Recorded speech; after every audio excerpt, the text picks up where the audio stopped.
We're on. Good afternoon. Thank you for joining us. Please tell us who you are. I'm Pat Dreisler, and I've lived in the city almost 50 years. Wonderful. You weren't born here in Redondo. No, I was born in Independence, Missouri. And came to Redondo when? In 1956. And what were the circumstances that brought you here?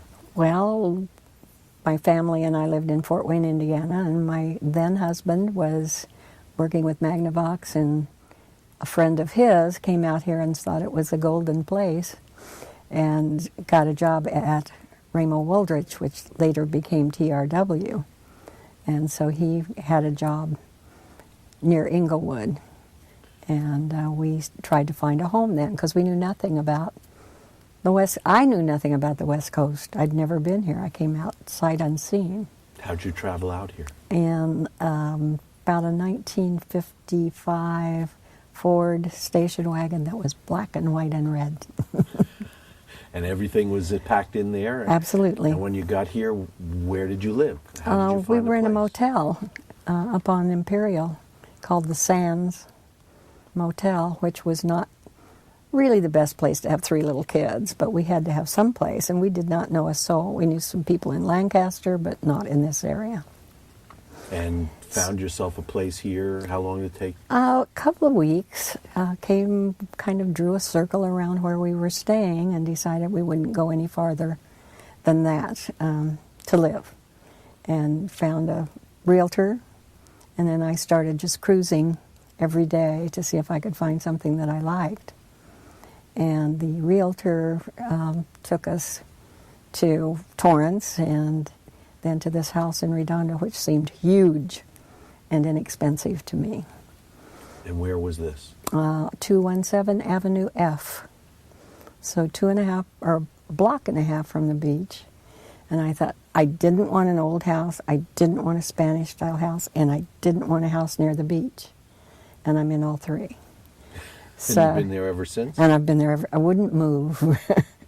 Wouldn't move. It's a good spot. And what did you do at that point? Were you just a mother of three? I was a stay-at-home mom.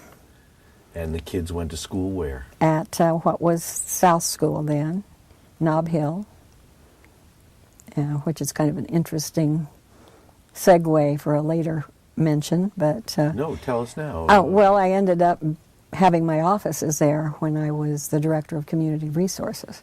So it was kind of a full circle So your kids started my kids started there, and I finished there. And tell us what then happened. That was what year again? In 56. 56. So the kids were how old? So I had a 2-year-old, a second grader, and a kindergartner and a second grader. And that was an elementary school. Right. School. Right. So they went there until how? Till they went 6th? there till 6th grade. And then went to? Hillcrest, now Parras. Why did that name change? Because the school board thought that Mr. Parras needed to be recognized. He had been with the district for a very long time, both as the business and budget manager and then as a superintendent. And then I take it your kids went to Redondo Union? Yes, they did. All 6 of them were home this weekend for the 100th celebration. That must be great to see them all again. Always is. And so you raised 6 kids after all? Yes, I did. And throughout that period you were a stay-at-home mom? Up until, well, not really, because I started volunteering as soon as I got here. Doing what? With the youth canteen, the Hideout Youth Canteen. And what is that?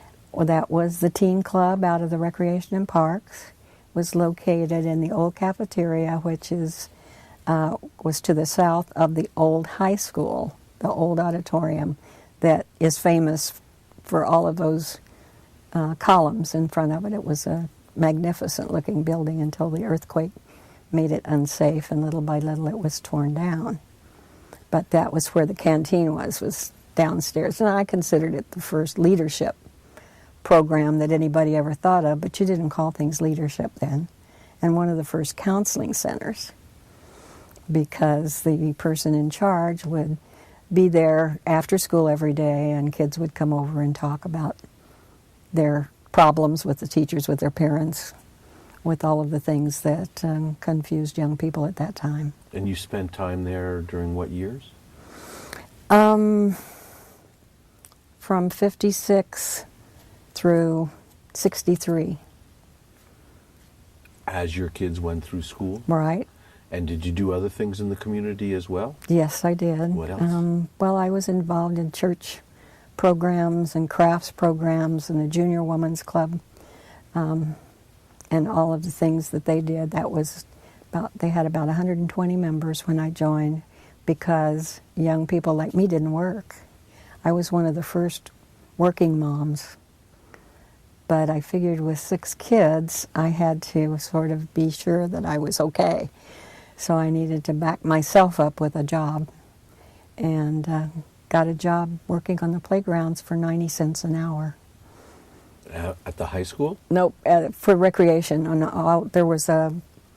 There were playgrounds after school every day and during the summertime. And was that working for the city at the Yes, time? I was part-time craftsperson, and then I moved into special events. Then I was full-time recreation supervisor and had all 3 canteens, the senior citizens program, and all of the playground programs, all the sports programs. And you became that director in I was what supervisor. time? Supervisor. Yeah. What time? What year? Sarah was, I was in 1980. 1960, excuse me, 1960. Oh, so that So, wasn't too long yeah. after you got here. Not too long. And where were you? Did you have an office? Yeah, it was where the building office is now. Tell me where that is. In City Hall, the offices that are closest to the police department. And Used to be, in the beginning though, I better back up because it was on Garnet at Catalina. There was an old post office there and an old Ford agency. And the recreation offices were in the Ford agency before the new City Hall was built. so were you here during the time the city hall was being Yes, built? yes. Do you remember when did they break ground for that? That was 1979 or 80. Oh, so Yeah. that was a long time past Well, this. That's not right. But I'll have to think about that and back up. Yeah, I thought the city hall building. City Hall was built in the 60s. Right. So around the time that you got involved, really, and became the supervisor, the city hall building was probably Was in the planning. in the plan. Yeah. Okay. So When you have 6 kids, you get their birth dates mixed up with when they graduated, so that's why I jumped ahead a few okay. years. What other kinds of recreation were your kids involved in? What did the lay of the land, so to speak, look like when your kids were in school? Well, for fun, they participated in all the rec programs of the city. They had the ocean a block and a half away, and then after they could swim, they had permission to go, and everybody knew them all the way there and all the way back. And the beach was our playground. There were sand dunes above Prospect and above Pacific Coast Highway on the avenues, and that was a fun place for everyone, and kite flying and all of those kinds of things. Little League was really big, and my younger boys went to Sierra Golf Course every day of the year. They had a year-round pass, and they got on their bikes and came home for supper.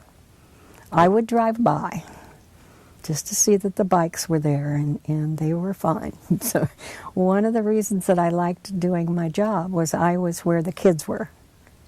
Without being a pompous mother, I was a chaperone at the youth canteen, so I would know what young people were doing or going to do a little bit ahead of their time, so that I could be prepared with some halfway decent counseling when they hit a skid or two.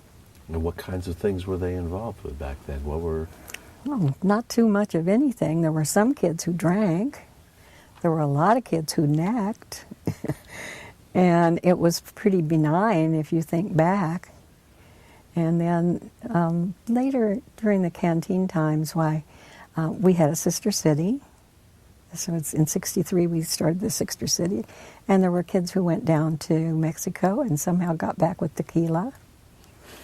And we had pretty strict rules at the canteen. And some of the old favorite juvenile officers was Vancinas and Renke. And they were very tough juvenile officers, but they had a lot of knowledge of the families and the siblings. And, all you had to do is say, I know your dad. I went to school with him. Maybe he and I should talk, so why don't you have him call me when you get home? Very simple to me kind of things that were very much worth the discipline of the day.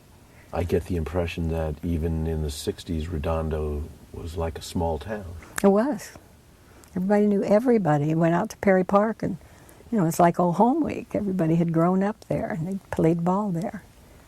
There were big watermelon fests that the Lions Club put on in the summer, and pumpkin carving at Halloween, and it was all a neighborhood thing. There weren't any strangers who came along, or so you welcomed them and made them part of who you are.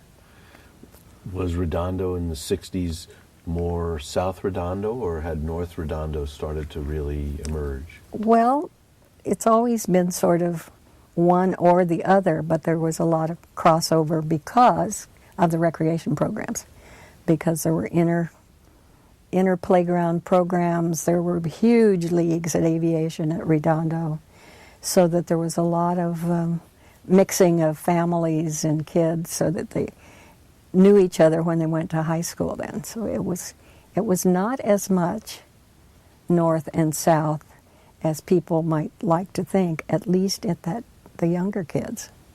They all knew each other. Aviation High School was in existence? It was in existence. It closed in '93, and it had closed after 25 years of existence. It's always mourned. Almost every time you talk to somebody who went there, it's with a bit of sadness that had to happen. So where did you go from there? Now you were a supervisor in the rec program during the 60s. How long did that last? I became, I moved out of recreation and moved up front to the outer lobby of City Hall because I had a good memory. I could recognize people, knew their names, so I was sort of promoted to be the person who recognized who came in the front door. And then I got to know so many things, so many people. And in the 60s, in the middle 60s, the drug programs came along, the drug scare came along, and there were people in the community who were forming coalitions of doctors, ministers, police officers, and so there were coalitions way back then. And then the late 60s, early 70s, monies came to be externally funded programs. That's where the South Bay Youth Project or the South Bay Juvenile Diversion Project started. And Redondo was always the leader in all of these social programs because we had permission to do that from the city manager, who I think had quite a lot of foresight to know that social issues were also part of the fabric of the community, not just holes in the pavement and people getting into civic mix-ups. And which city manager was that? Francis Hopkins. Who was during what period of time? Up through the 60s. He came in the 50s. So before you came to town? Yes, before I came to town. And when you moved to the front office? I moved out to the lobby. Lobby. It's different from a front office. I moved out there in about 65, 67. And this was in what is now City Hall? Right. It's out where Irene is in the switchboard. And so you became the public face of the city? Pretty much. And inhabited that area for how long? Till 1973. And I kept saying, everybody passes that front lobby of the council chambers and then gets lost. So I asked if I could have my office out there at one point in time. But I made some of the department heads a little upset because they would get the information from me and bypass some of the people in the door E and in the door C. But you're so confused, you go away. You don't go forward when you come to those doors, and it's true to this day. So I was out there for maybe a year, and then Bob Riley, the city manager, in the early 70s, said, maybe we need to have you doing other things. So he had me write out everything I did every day, which was quite a variety of things. And I started the information center. It was supposed to be volunteer at the Methodist Church, but I ended up leaving my desk to go to the Methodist Church to volunteer for the volunteers. And some very bright person, and I remember her name, it was Darlene Lucio, and she said, Pat, why don't you just answer one of the phones at your desk as the Neighborhood Information Center? And so I did, and then that created an instant needs assessment because people who called wanting information.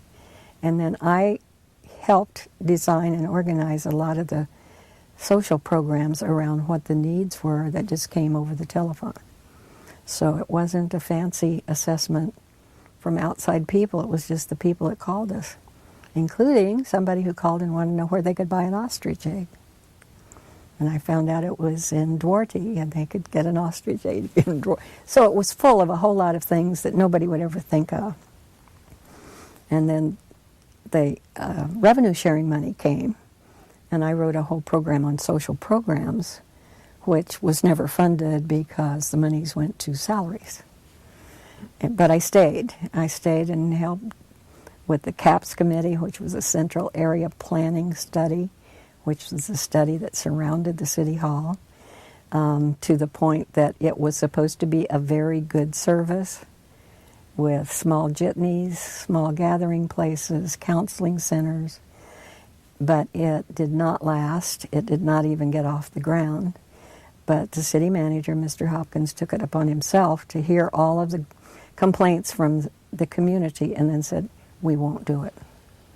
So that was something that died a morning, if you will. So was the city manager running the show? Where was the city council and the mayor? He did not want them to be targets of any of the negativity that he could sense would be coming that night.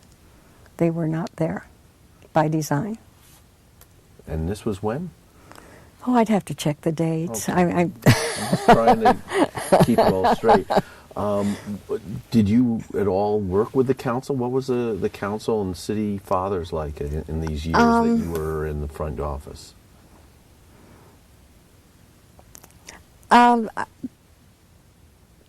They were doing what you all do, only without as much intensity. It seemed to be a more placid decision-making time, even though they made big decisions and created redevelopment and built the new city hall and worked with the hospital as it was having its birth and worked very closely with the school district without getting involved in the machinations of what schools do and what hospitals do and what cities do. There was a certain division among them that worked quite well, but was most cooperative. Now, these The were city council, excuse me. These were in the years before the Brown Act, so Yes, things happened a little less out in the public than they do now. A little less out in the public, but when a decision was made, everything was brought out. There were lots of rumors, lots of talks of backroom kinds of meetings, and I was not present at any of those. I was present only at the beginnings of fine things like the Sister City program and as I said, the juvenile diversion program. All of those were funded to the city because we had a person who could be that compliance liaison person with the county, with the state, with the feds. So a lot of money came to us for special programs because of that.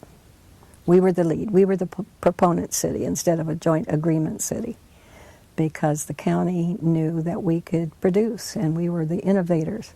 like the Round Table. Dick Fitzgerald with the Round Table was an innovator, and so we still have Round Table.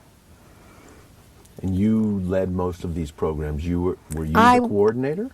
Not really. I was kind of the grout between the cracks and would bolster some of it.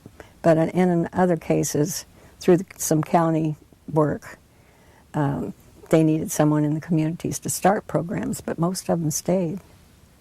1736 House, the free clinic. So I was kind of the liaison person. And this pretty much started in the 60s and built through the 70s. Through the 70s, yeah. And you were in City Hall during this whole period? Yes. I moved out of City Hall in 81 down to Nob Hill when the schools had given up some of their property but did not want to sell, so they wanted programs, and the department had sort of wrote projects of what we would like to see in those schools, and mine was to have kind of a one-stop place where all disciplines could be represented. Then we had to rent and make the money to pay the school district. But we moved down there with diversion, with the domestic violence program, with the free clinic, and the Cardin Dominion School, which is still there. You were a department head by that time? I was a department head by then. And right. What department was that? Department of Community Resources, ultimately, was what it was. Which now has merged with Parks. Parks and Rec and Community Services. Right. It's had many names. And how large was your department? Well, when I was down there, it was made up of some volunteers from other agencies, and I had 4 full-time people. Way back at Prop 13 time, I had had as many as 16 on my staff. Some full-time, most appropriately part-time people. And when Prop 13 hit, I was told I could do everything I was doing with me. And then I was to build it back up with volunteers, which I did. So that was that time that I was talking about that wasn't quite so pleasant, but we did it. We did it. And there's still some employees in City Hall that were there then that helped bolster the department and continued to serve the seniors and some of the people who needed extra help. So was it just your department that had that immediate result? No, there were others. I was probably one of the most harshly hit, but across the board there were people cut and they had to take steps backward and then they could move forward again. So there was a significant loss of city revenues immediately upon Prop 13. Well, that was how they budgeted. They budgeted 2 budgets, one for if it passed, one for if it didn't. But a lot of us would have either lost our houses or our jobs. So we walked a very narrow line at that point in time, and the city did too.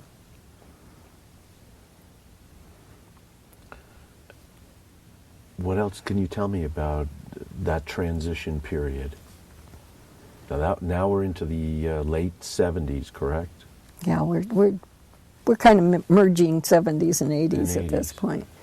Okay. And you were department head in this capacity for how long? Until 1989, 15 years. And ran all the community service programs? No. We attached ourselves to community service programs or found sources not only in our community but other communities that served Redondo as well as their own communities, mainly because of space. Was this unusual for cities at that time? Yes, very much so. During the time that they were doing revenue sharing, there were, I think, 40 to 50 of us who were called human services directors, which then later kind of merged and were called human resources, which was really personnel, but in the beginning we were called human service agencies. And there were many in all of the cities, and we had our own coalition of people and formed a very tidy network of services that would cross boundaries of county and city and other cities and other agencies, trying not to duplicate services, but to be a resource to anyone who might have a problem. And were you still working similar to when you started with young teens? No, the teens split at one point in time and then just sort of went away because we had to use the high school properties themselves. Now we're switching back to the 60s. Because they didn't have that cafeteria any longer. They didn't have the leadership of the youth canteen. So they were holding their dances at the high schools. Well, it wasn't quite as much fun to be at the place you'd been in all day to have a dance that evening. Plus, the advent of the Bel Air Club came along, and that was down at the corner of Torrance Boulevard and Catalina in the old Walter Lynch building, which was a car shop next to the Strand Theater. And that changed a lot because they had paid professionals. It wasn't volunteer. It was upscale. It was a lot more fun for the teens because they had more freedom. I think there was even a place outside you could smoke at that time. And then there was another place that was kind of interesting that the coordinating council had pushed, and it was called the Zoo. It was really named for Bill Zuliger and spelled C-Z-U-E, but it was a former location of a zoo on the pier. There were monkeys and snakes, and I don't remember what else. I didn't really like it very much, but then somebody needed a place, thought we needed a place for teens, and the zoo was it. And then the Bel Air Club went out of business because it got to be too trendy and too many people coming from very far away. So that whole teen thing kind of melted. What other changes did you see? I'm sure during that, from the 60s through the 80s, there were a lot of other physical changes in the buildings, even just around in South Redondo where you were. What kinds of things did you see come and go? Well, it's got built up a lot more. A lot of the same people, though, were there. They just lived in bigger houses. On our block, with my 6 youngsters, we had a mini reunion last Saturday. All the kids that used to play kick the can back and forth across the street on Avenue F, which you couldn't possibly do now. But nighttime was a fun time for all the kids, and it was kind of free reign to play hide and seek and all those simple things that you remember when you were very young. The school, of course, that was near us was no longer a school for the public, but the private schools were filling in the blanks on those.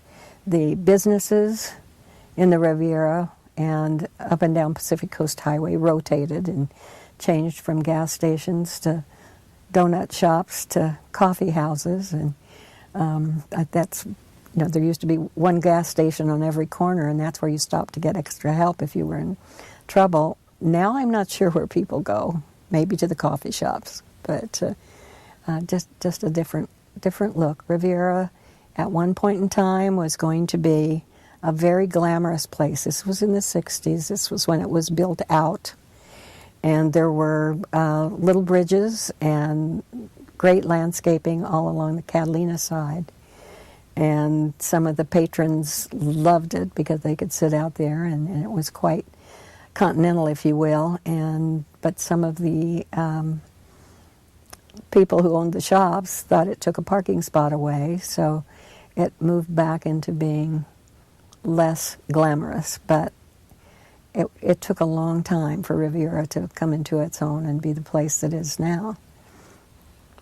Now, there's a famous sign that goes nowhere these days called Millie Riera's, yeah. Were you there when Millie Riera's was in its prime? Oh, yes, and it was wonderful. And that was where most of the department heads would take out-of-town guests or somebody that you wanted to impress with the city of Redondo. You went to Millie's. And it was always interesting to me because Millie's was as popular when there was a foggy day as it was when there was a sunny day. There was some aura about Millie's in the fog that just sort of drew you in, and you wanted to stay all afternoon. And Food was good. Where? Avenue I and Esplanade. Okay. Where there's, an apartment building now? No, I think they're two huge houses. And it was just great seafood with big Great window? great seafood with big windows, and they kept upgrading it. They pushed the front out at one point in time to have more room and more windows. But it was a wonderful place to entertain, as was the Velvet Turtle, which sat behind it. And you could count on the Daily Breeze being there on Lamb Chop Day, because Mr. Kaltenbach liked the lamb chops, and he would come. And so you could almost tell what day it was by who was there, because that was how the menu was planned. The Plush Horse, which is up by Bristol Farms, was our fine hotel that was built about the time that the Round Table, a little after the Round Table was organized. So that was in the late 50s, early 60s. And I may be wrong on a couple of these dates, but anybody who lived here knows I'm close. That was wonderful. We had this wonderful hotel with this huge banquet room. It was very dark. It was very Naugahyde and Spanish wood and lights that made you think you were back with the Knights of the Round Table. Wonderful buffet. A huge fireplace in one of the meeting rooms that is now in Bristol Farms. And that was a premier place for Redondo, because we hadn't had anything other than the Elks Club to serve a magnificent meal on a special occasion. Would you say that was also a hotel? Was that all in just the one building? It was, no, it was similar to what it looks like today. The Bristol Farms area was the restaurant portion, and the Plush Horse Inn was the hotel. Which is now the Palos Verdes Right. Inn. I see. So, And that's gone through a number of changes, Right. too. After it was the Plush Horse, it became the Strand, or was it something else? oh, it had a portion of the dance floor and a nightclub where the Bristol Farms is. Right, It's that had was several. The Strand, I think it was. Yeah, called. I don't remember what its name was. I didn't go there. There was a lot of discussion at City Hall, about parking and how it was infringing on the parking all around the area. And now it's a market.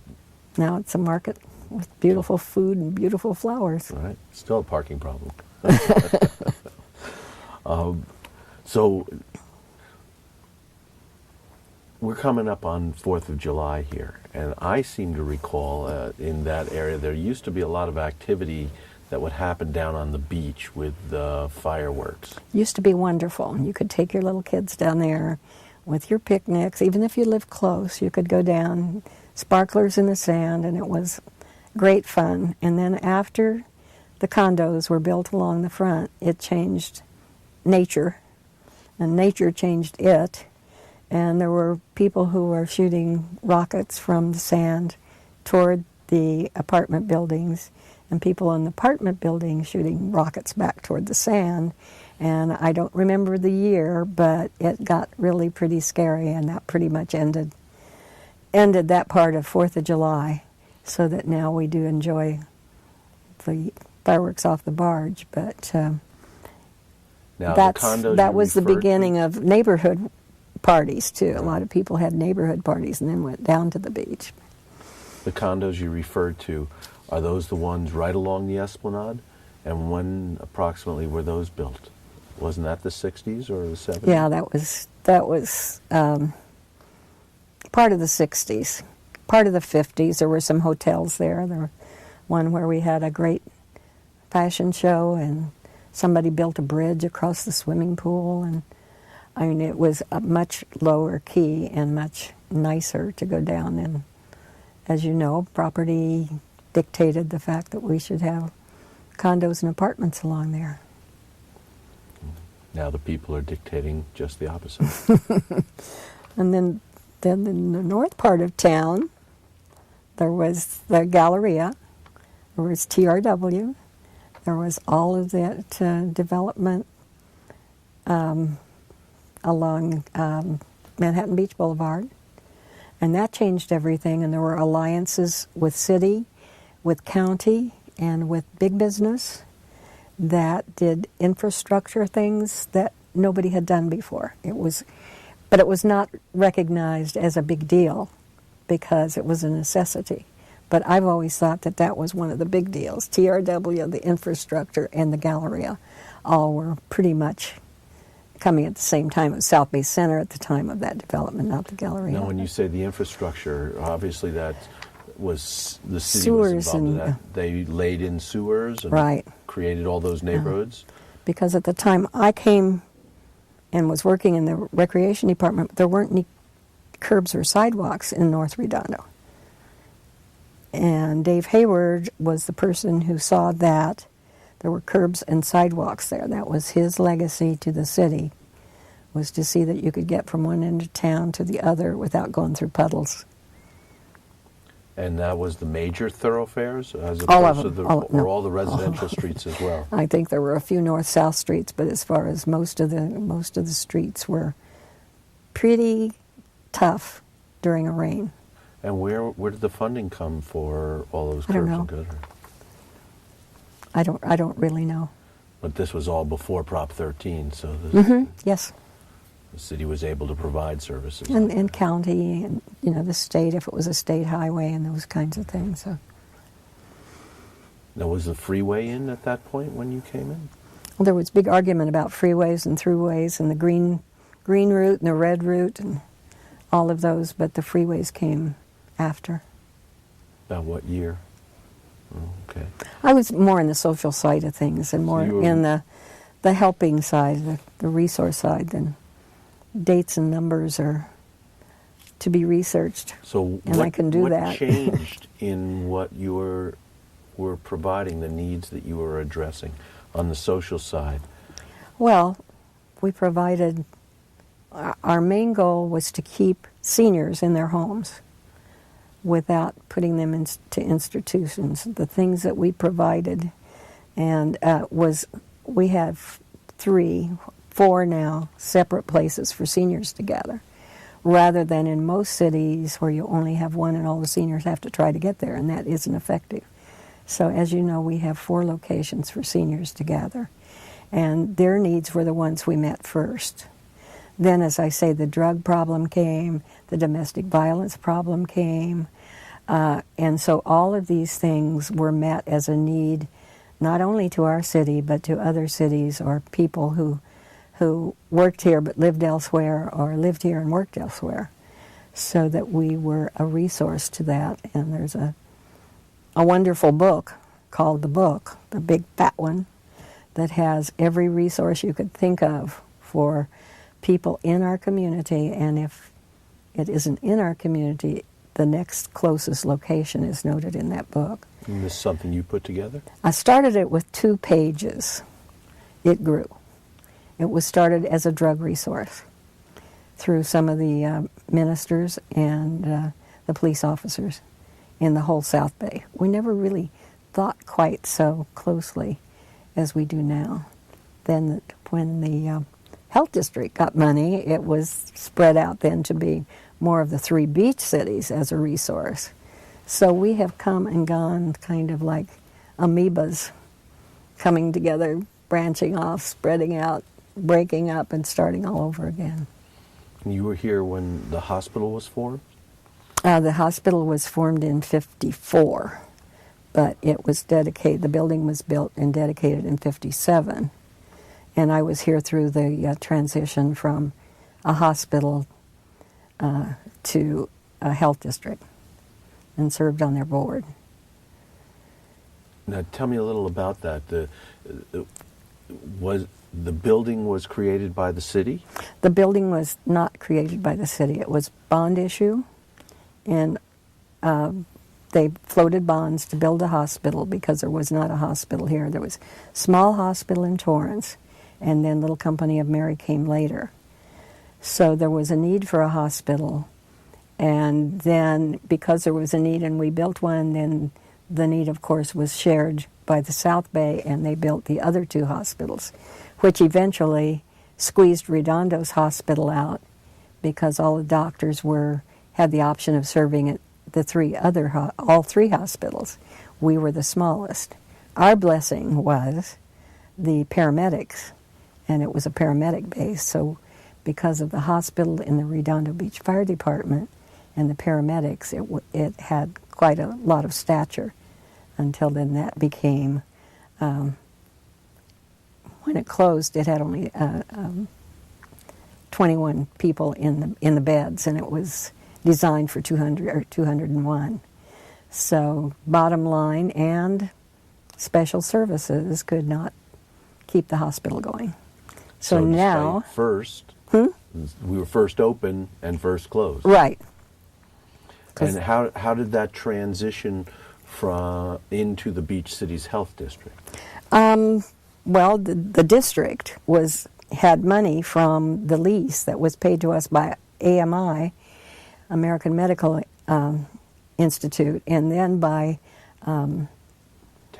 Tenant, who came later, and we were receiving a great deal of money as rent.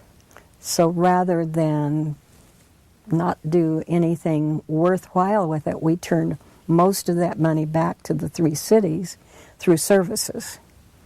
So that was how then the health district realized it was not a hospital any longer and changed its name, and then ultimately and sadly we had to close the hospital.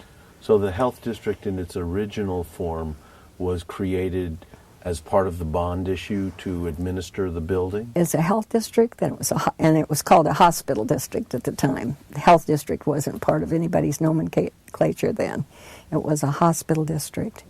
And then as we turned ourselves around and redesigned the fact that it was health for everybody, it was preventive, and that's came about when we just thought it was a good thing to do. And you were on the board at that time? I was on both boards. I was on the hospital board, and then I ran for the health district board. And the hospital board was not an elected position? No, it was appointed. And how did it? It was elected in the beginning. Then the hospital board, when AMI took over, became its own entity, and the health district was separate and apart. So the hospital board was different. The hospital district was the same. I see. It just changed its name. Kind of became a combined entity then? Or to serve all? No, not really, because when Tenant had the hospital board, it was representatives from Tenant, from the doctors, and from the community.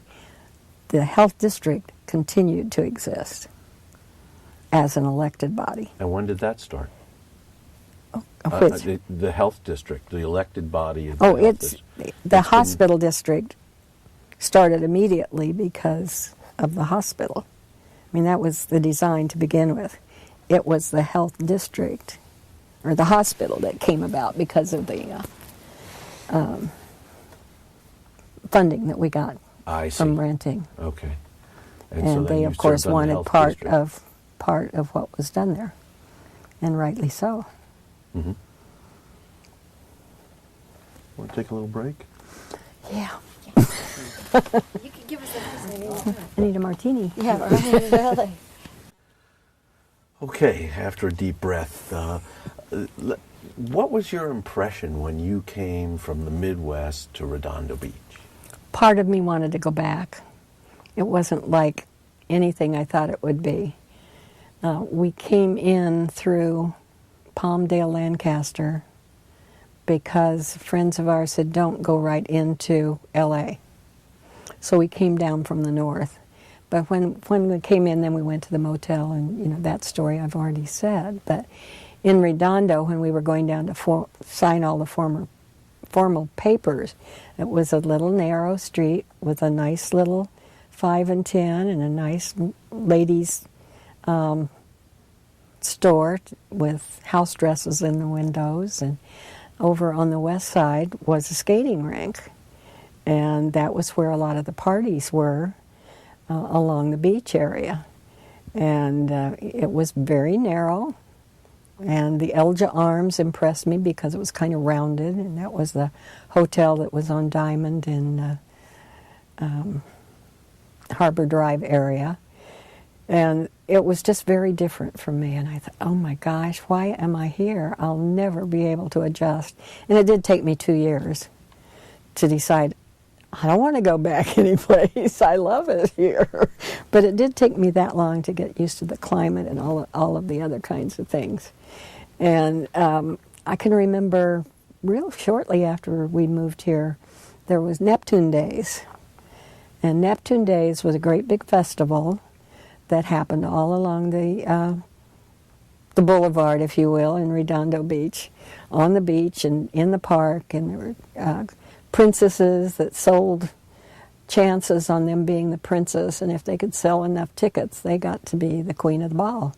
And that took place in the skating rink. And there was Father Neptune with his array of things from the deep, and it was quite elegant. There was a little parade, and it was a place. I think that's kind of what the Riviera things took over by being a festival. Long after, because this is in the late 50s, and everybody went, and the high school was involved, and all of the kids. And part of all of that was, again, back to the canteen and back to the band shell, when the band shell was built. And it was pushed by a man named Neil Howard and was built in the park, still stands. But the year before it was built, the canteen had the beginning of the Easter sunrise services. And that was co-sponsored by the Chamber of Commerce. And the first year we wanted it to be really nice, but there was no band shell. So we had put up this, I guess it was on the back of a truck, chicken wire, and poked it full of all kinds of beautiful flowers and trees and birds and sky, crepe paper. Well, you know the beach, but we didn't think about that. We were so involved in getting all of this wonderful stuff done. By the time it was sunrise the next morning, all of the crepe paper had run with the dew and the dampness. So we went ahead anyhow, and that was the beginning of the Easter sunrise services. And then we had another, I'm jumping, but they remind me of the big blast we had for the bicentennial year of the country, and all of us were involved. And we had a Chautauqua, and it was run by Chief Kurt Richardson, who was a former police chief. And Chautauqua, he did his whole thing and had a person to debate with and went back into history. We had balloon rides, we had children's games. There were 20,000 people there in a 2-day period, which is really pretty great for Redondo. Thinking back, I'm not sure how we did it, but we had Indian dancers, we had Aztecas. That whole band shell was a lively place for 2 whole days.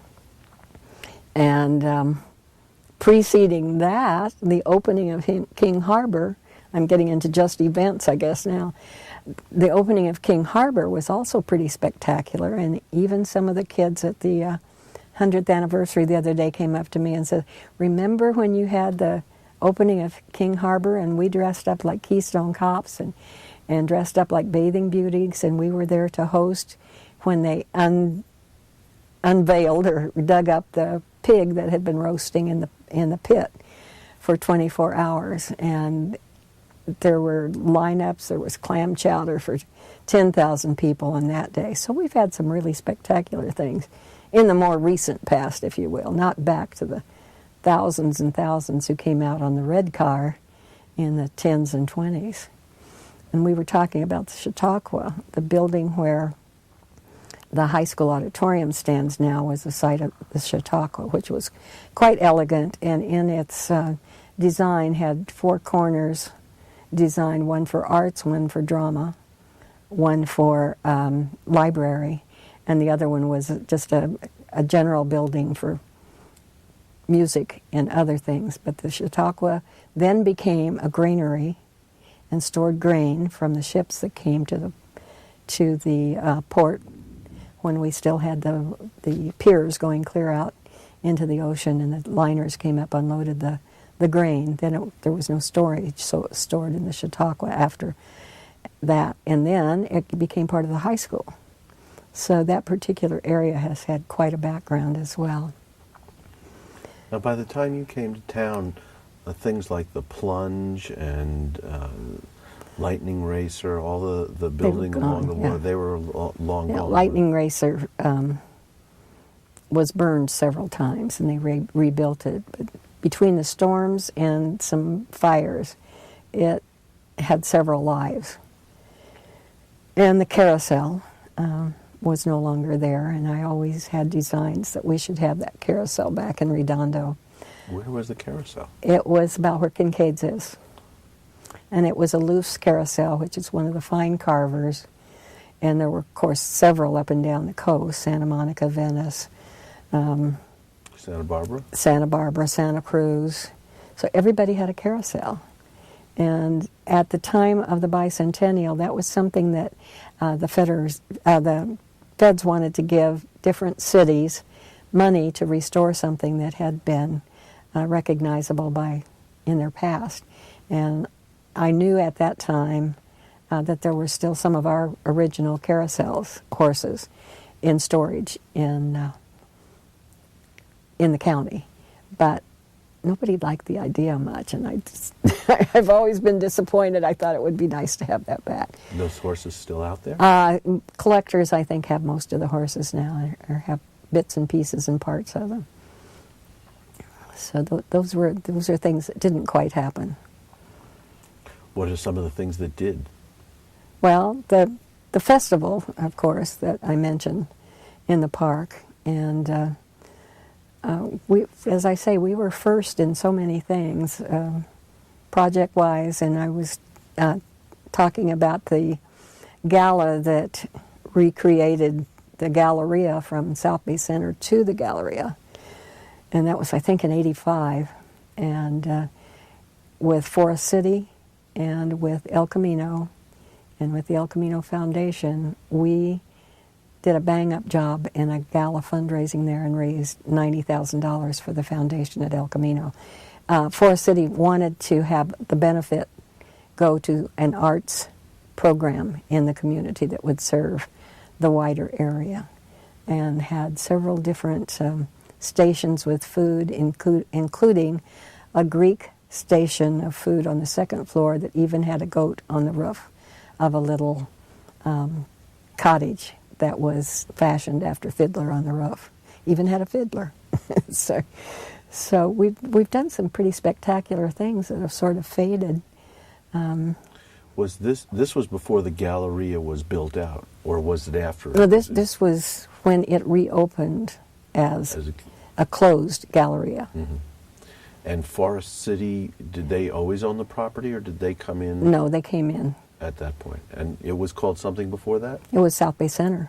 And it that was one of the first open-air malls in the area. And now, was that here when you came, or was it built a little after? Built a little bit after. I mean, it was that 60s thing that's when everything just sort of burst. Did you shop over there, or did you mostly go to Riviera Village? Oh, when we first came, there weren't any places to shop. We would go to Broadway in Westchester, or we would go to Broadway over on Crenshaw in north of Inglewood. Those were the big stores, and we drove that far to do Christmas shopping. So South Bay Center was a blessing. It was a blessing, right. And what stores were in there? Oh, I remember Morgan's Drapery Store for some reason, and a May Company, and shoe stores, lots of shoe stores, and a Thrifty Drug, and the Thrifty Drug display cases are in the Historical Museum. When Thrifty left, we got those display cases. So there was a car wash, as I recall. Was the bowling alley there then? Yeah, bowling alley was there. And the theaters? Yeah, there was one later, the bowling alley, and next to it the theater. And then there was a restaurant that I loved that was a train station. I don't remember what it was called, but I just saw it this morning. But it was really neat. Victoria Station is right. And that was where we had meetings and founded some of the stuff that then happened at El Camino because it was kind of a straight shot for everybody in the South Bay to meet together. So you were involved with El Camino because of your community involvement as well. Mm-hmm. And I went there for a couple of classes that I didn't do when I was in school. I'm surprised you didn't teach there as well. No. What else haven't we covered that you definitely want to tell us about? Well, today? I don't think of anything right now, but I will as soon as I drive away. Yeah. Anything about City Hall or city government that has changed for the better or for the worse? Well, I don't know that I would be a good judge of that. I just know that I think the big change, and it was so long ago, was when we moved from managing a budget and having the general fund monies and not depending on externally funded programs. And that was a major change. And you can imagine what that was. We had to live within our means as a city, and we did. And then at the end of the year, if Recreation had a little bit of money left over and the police department needed it, they got it. Mm-hmm. And that was perfectly okay. It wasn't quite as territorial as far as departments were concerned. It wasn't as isolated and insulated as I see things now. Do you think that was a result of Prop 13 that it had to? Just evolution, I think. I don't see any kind of a cause that did it. I just think the way things are done now is quite different. Now, you started so many programs here in the city. What are the ones that have survived that you're the proudest of, and what are the ones that may have not survived that you wish had? Well, I think the South Bay Youth Project is one that I'm proudest of because I followed it from 1975 until the current time. And then out of that, I was on several county committees that helped buttress that and keep it alive. The free clinic, which turned out to be very different than everybody thought. They were so afraid, they, meaning the council, was so afraid that it was going to be a hangout and a place for drug users. And it is now, of course, in the city of Redondo, located in the city, and does a great service for those who are uninsured or underfunded.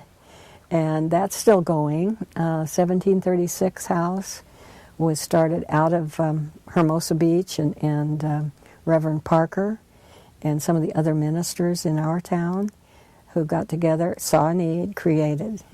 And that house does what? It's for, well, it was for runaways beginning, and one of my favorite stories about that is, and as I say, I answered the phone for a whole lot of people, and this lady called. She was looking for a place to stay, and she had run away. She was 70. She had run away in Milwaukee. Her son was going to take her somewhere or put her in a home or whatever. So she ran away, came back to California, and was looking for the little cottages she used to live in with her husband in the 20s because she knew she could afford $5 a day. And so she was looking for that. And she wouldn't tell us anything about her family. So I made arrangements for her to be that runaway in 1736 House, which was kind of rough, I think, in some cases for a 70-year-old to move in there. But she cooked and she cleaned and she stayed there. And finally, we got her to tell us where her bank was back in Minnesota or Michigan. And we got in touch then with her son and got them put together again. But that's one of my favorite stories about that. And I think all of the senior programs is another thing I'm very proud of because what camaraderie there is, and to have had all of those things happen because of volunteers.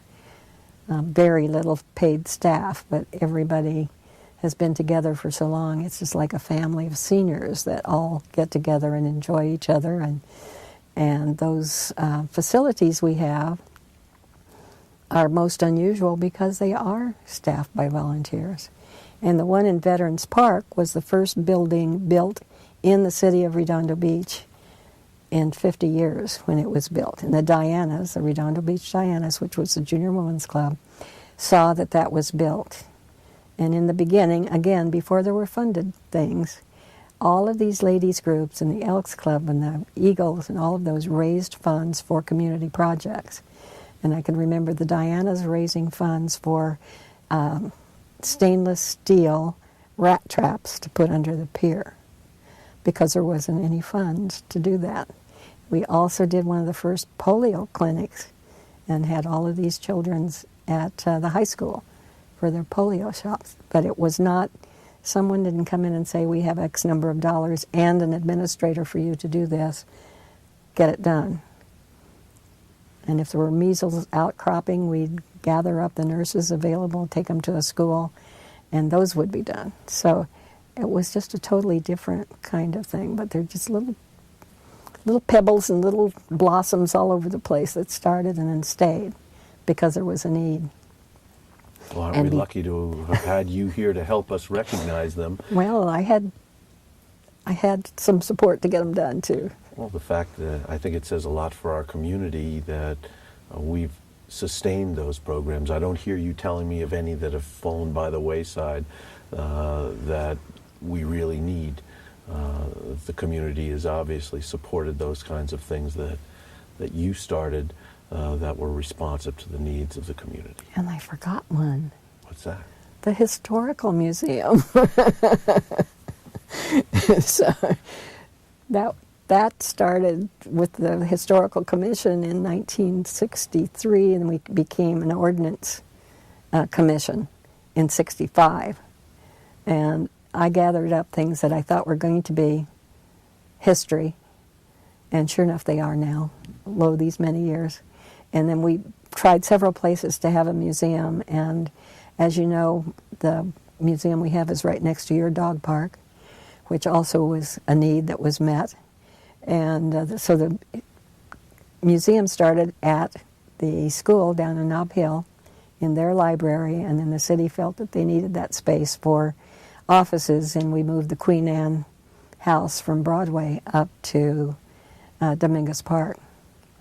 I think it was a perfect marriage of need and location. It was. It's good. It's good. So, How I are think we on time? 2 minutes. 2 minutes. 2 minutes? Okay. Anything else you want to say? Not right now. I know, you'll remember it as soon as we leave. I mean, Well, there's so much. I mean, the city is really quite a place to have seen that all these things could happen. I won't move. No, that's all right. Well, thank you. Yeah, thank You're you very welcome. much.